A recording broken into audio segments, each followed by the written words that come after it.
Bueno, vamos a arrancar entonces el segundo video, ¿sí? De esto que sería las consideraciones generales acerca de fisio, como les dije, fundamentos básicos que necesitamos para poder después abarcar los demás temas, si nos sea un poquito más fácil.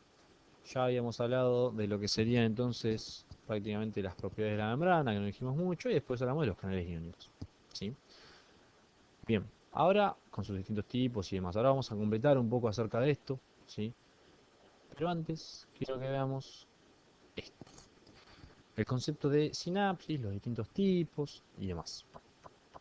Antes de ver los distintos tipos, por así decirlo, de sinapsis, vamos a correr esto así se ve bien el cuadrito.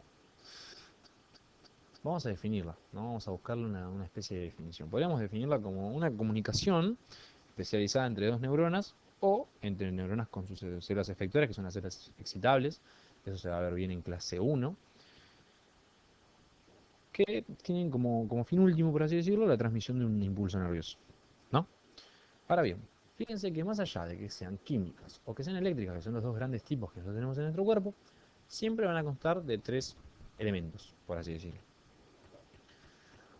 Una neurona, ¿sí?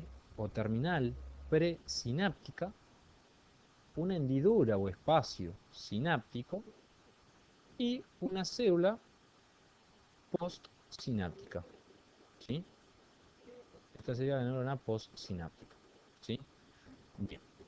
Eso sería más o menos a modo general, algo bien general, bien grosero de sinapsis. Ahora bien, vamos primero con la eléctrica, que es un poquito más cortita y es más sencilla. Ojo, no la desmenospreciar, porque es súper importante, ¿sí? Su ubicación casi prácticamente exclusiva es el corazón. Algún manija, profesor de la facu, les puede llegar a decir, por ejemplo, me acuerdo Claudia Caldiz, que la describía también en el hipocampo, la verdad no sé, pero bueno, el que está seguro, confirmado, y vamos con este, es corazón, ¿sí? Entonces, súper importante la sinapsis eléctrica. Bien, la sinapsis eléctrica, ¿qué importancia tiene? Primero, que está ubicada en el corazón, como ya lo dijimos. Segunda, la hendidura sináptica. La hendidura sináptica es prácticamente ínfima, mide 3,5 nanómetros, ¿sí? Es súper chiquita y si nosotros la comparamos con la sinapsis química, a modo de un estudio diferencial, decimos que esta mide entre 20 y 40 nanómetros. Sigue siendo chiquita, sí, obvio, pero si comparo una con la otra, es bastante más grande, ¿sí? Ahora, entonces, al tener este espacio, ¿sí? Esta hendidura sináptica muy pequeña, y tener estos cosas que están acá, estos son las famosas uniones comunicantes, o por ahí en vivo lo vieron como canales gap. ¿Se acuerdan que los canales gap estaban formados teníamos dos mitades, dos conexones, una en la membrana presináptica y una en la membrana postsináptica en este caso, a su vez cada uno estaba formado por 6 conexinas, ¿se acuerdan de eso? Bueno, estos canales, si recuerdan un poco de vídeo, que creo que también se le decía, ¿qué función cumplían? Lo que hacían era agarrar y permitir un acoplamiento, ¿sí? Más que nada electroquímico, entre las dos células. Entonces, a vos lo que te permite es hacer que mientras se está produciendo el potencial de acción en esta, rápidamente, y esto es lo más importante, rápidamente se produzca el potencial de acción en esta otra célula también. Fíjense que yo tengo un potencial de acción que arriba hasta la hendidura sináptica y allí directamente produce un potencial acoplado en la otra célula, ¿sí? Esto nos permite a nosotros, y si lo pensamos desde el punto de vista del corazón, súper importante. ¿Por qué? Porque me permite a mí a las células funcionar como si fuese un sensitio, es decir, al unísono, juntas, como uno, ¿sí? Tiene sentido ya que el corazón, el ventrículo, la aurícula, lo que fuere, debería contraerse como uno solo para poder eyectar la sangre hacia cierta dirección. ¿Se entiende lo que voy? Súper importante. Y otra característica también tiene no solamente la rapidez gracias a estas uniones en hendidura o uniones comunicantes, sino que tenemos el hecho de que nosotros acá siempre decimos membrana pre, hendidura y membrana postsináptica, pero en realidad esto es bidireccional, ¿sí? Fíjense las flechitas acá. Nos está indicado que tranquilamente el potencial de acción puede arrancar acá y arribar hacia arriba o viceversa, ¿sí? Como dijimos, entonces son rápidas, son bidireccionales y únicamente son excitatorias. Yo simplemente paso iones acá y excito a la otra célula. No puedo inhibirla, cosa que sí voy a poder hacer con el sinapsis química.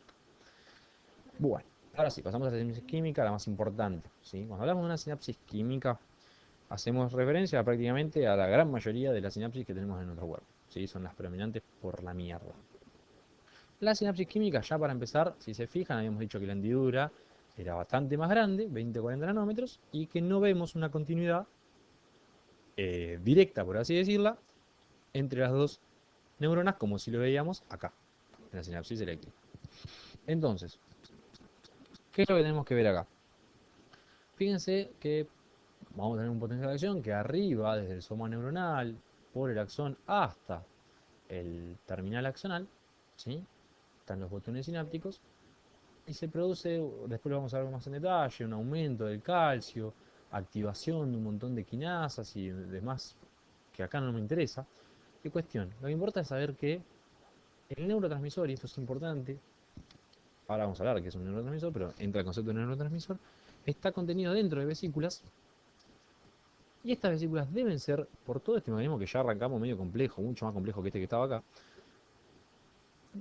deben ser liberadas, ¿sí? Desancladas del citoesqueleto de la neurona, para liberar su contenido el neurotransmisor a la hendidura, y este neurotransmisor debe a su vez unirse a un receptor específico en la membrana postsináptica para recién ahí poder producir el potencial de acción. Entonces claramente estos lejos están de ser un procedimiento rápido, de hecho son procedimientos mucho más lentos, pero ¿qué pasa? Claro, estos receptores después pueden amplificar la señal mediante segundos mensajeros. Sería como un mecanismo compensatorio a ese déficit en cuanto a la velocidad de acción, ¿sí?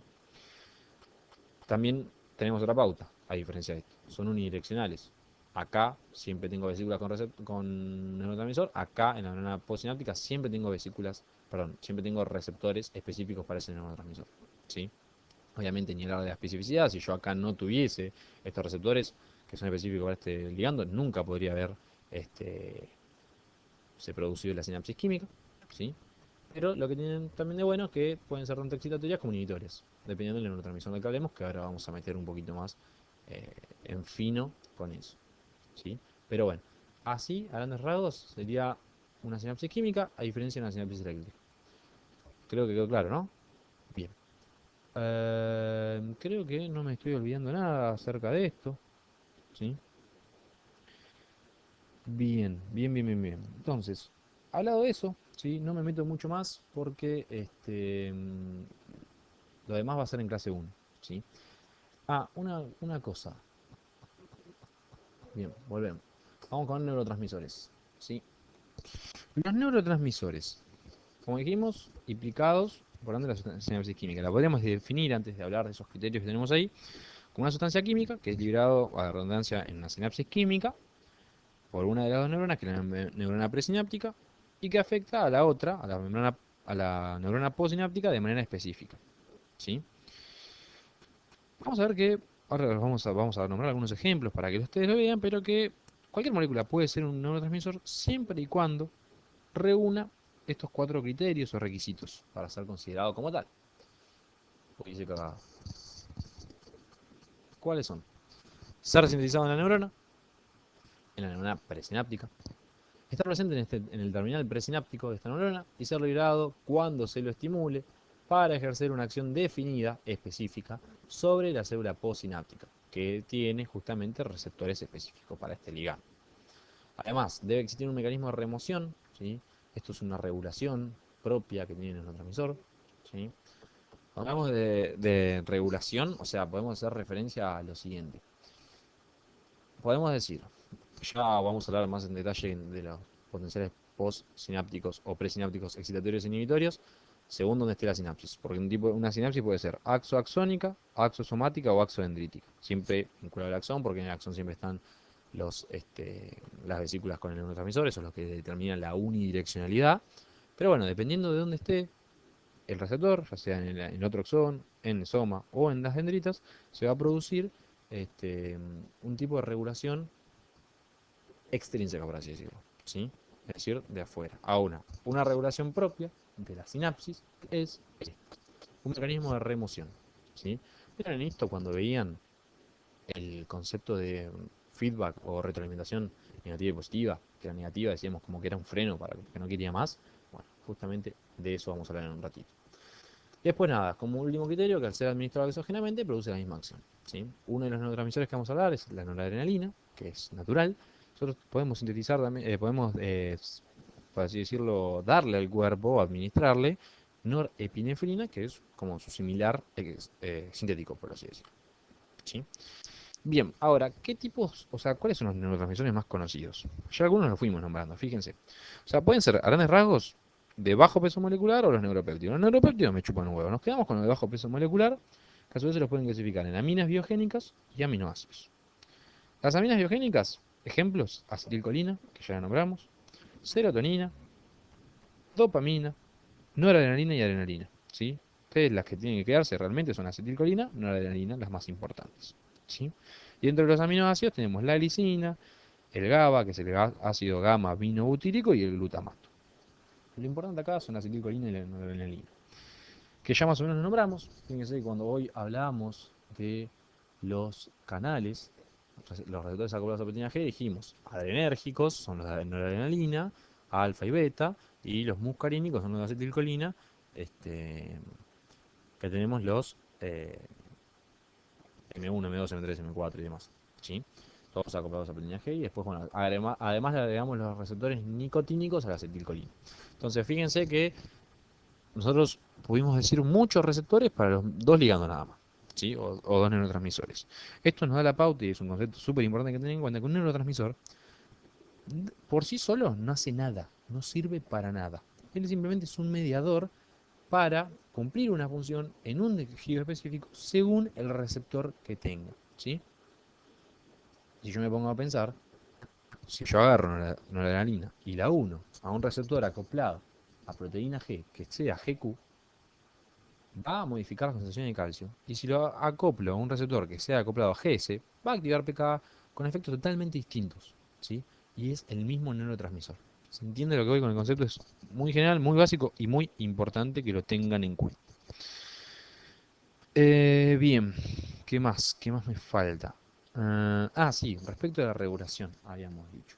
Bien, se entendió más o menos cómo sería entonces eh, esto de los criterios y demás y los ejemplos de neurotransmisores, ¿sí? Bien, estos mecanismos de remoción que teníamos acá, ¿sí? Esto es lo que yo quiero que hablemos ahora para terminar ya con esto, ¿sí? Con este método introductorio. Habíamos hecho los extrínsecos, ese tipo de sinapsis axoaxónica, axosomática, axodendrítica. Ahora nos vamos con ¿qué pasa acá? Bueno, los mecanismos de remoción son tres. Tenemos la difusión, la degradación enzimática y la recaptación. La difusión es una propiedad que tiene cualquier neurotransmisor de difundir, ¿sí? Es decir, de escaparse a través de la hendidura. Fíjense que acá está todo abierto, ¿sí? Se agarra el neurotransmisor y se escapa, pup, pup, pup, se va y después será degradado, ¿sí? Eso sería uno de los mecanismos de regulación, ¿sí? Como si fuese, para que hagan la analogía, de retroalimentación negativa.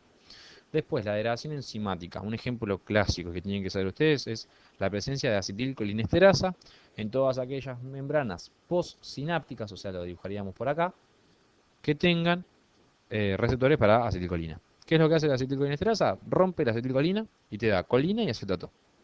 Y la colina y el acetato son eh, afines, por así decirlo, a estos canales. Entonces, ¿qué es lo que estoy haciendo? Estoy cortando con esta sinapsis, ¿sí? Obviamente está en otros casos descriptos, en los que por ahí están en la membrana presináptica, en una posináptica, esta enzima que la degrada, pero bueno, el ejemplo más clásico es ese. Y por último, la recaptación, que ahí se trata de, por así decirlo, moléculas transportadoras que se ubican en la membrana presináptica y lo que hacen es, una vez que fue secretado el neurotransmisor, volver a meterlo. Secreto, lo vuelvo a meter. Secreto, lo vuelvo a meter. ¿Sí? Ahora, nada, a tener en cuenta eso como concepto general y siento que me estoy olvidando de algo y no me puedo acordar qué era. Em, a ver, ya me acordé, ahí está. Imagínense esto, imagínense que estos tres mecanismos no funcionaran. Si estos tres mecanismos no funcionaran, yo tendría el neurotransmisor constantemente expuesto, al receptor, perdón, constantemente expuesto a su neurotransmisor. ¿Sí? No sé, ¿qué quieran? Receptor nicotínico a la acetilcolina. Entonces, claro, estos receptores se van a empezar a desensibilizar. ¿Cómo se van a empezar a desensibilizar? Y pueden o disminuir su afinidad, o empezar a internalizarse, es decir, meterse dentro de la célula, o empezar a degradarse, es decir, a eliminarse, o empezar a sintetizarse más. Perdón, a sintetizarse menos, o sea, que haya menos. Esos mecanismos no quiero que ocurran, por lo tanto yo tengo estos mecanismos de remoción que acabamos de hablar para evitar esa desensibilización. Bien, estamos hasta acá. Con esto más o menos cierro todo lo que sería conceptos de sinapsis, neurotransmisor, los canales, de la membrana, algunos conceptos bien generales de electrofisiología que nos van a servir para las próximas clases cuando veamos lo que es la electrofisiología general, bien más en detalle, y hablar un poco de bueno, músculo esquelético, músculo cardíaco y bla, bla, bla, bla. Bien, espero que más o menos hayan entendido, ¿sí? Bien cortito para no cansarlos. Y bueno, nos vemos en clase.